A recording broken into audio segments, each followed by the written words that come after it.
हम लोग बैठे हैं यहाँ पे XCV90 में, और यहाँ पे आपको मैं बताने वाला कुछ इंटरेस्टिंग चीज जो कि रहने वाली है एम्बिएंट लाइटिंग। ये कोई नॉर्मल एम्बिएंट लाइटिंग नहीं आती, इसमें आती है 16 मिलियन कलर्स की एम्बिएंट लाइटिंग। यहाँ पे इन्फिनिटी रूफ के लिए जो अब है, यहाँ पे आप देख ही सकते हो कुछ लाइट अप हो ही रहा है। इन्फिनिटी रूफ यहाँ पे लाइट अप होता है। फिर रियर डोर्स के लिए आप यहाँ पे जो है कलर अलग से सेट कर सकते हो, फ्रंट डोर के लिए अलग से, और डैशबोर्ड अगर आप देखोगे मैंने दिखा रहा हूँ आपको, तो यहाँ पे एक अलग से सेट करके आप यहाँ पे रख सकते हो।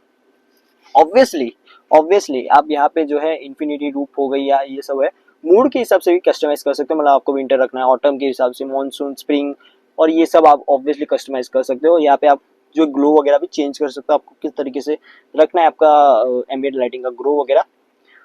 यहाँ पे एम्बिएंट लाइटिंग जो है 16 मिलियन कलर के साथ आती है। आप आपको कोई भी कलर, आपको जो भी अच्छा लगता हो वो आप यहाँ पे कस्टमाइज कर सकते हो। मेरा कलर तो ऑब्वियसली येलो ही रहेगा, बट हाँ नाइट में ऑब्वियसली मैं थोड़ा डार्क कलर थोड़ा ज़्यादा प्रीफर करूँगा, बिकॉज वो थोड़ा और डिम कर देगा लाइट्स को, तो और थोड़ा सा अच्छा लगेगा। यहाँ से ऑब्वियसली आप डिम वगैरह भी कर सकते हो ब्राइटनेस, सो अगेन वो भी कोई चिंता वाली बात नहीं है। आपको गाड़ी के बारे में और क्या कुछ जानना है वो do let us know in the comment section, और मैं आपको बना के दे दूंगा उसके बारे में रील। सो आपको XCV90 कैसी लगी, do let us know in the comment section. और हाँ वीडियो अच्छा लगा तो लाइक कर दो, शेयर कर दो, सब्सक्राइब कर दो भाई।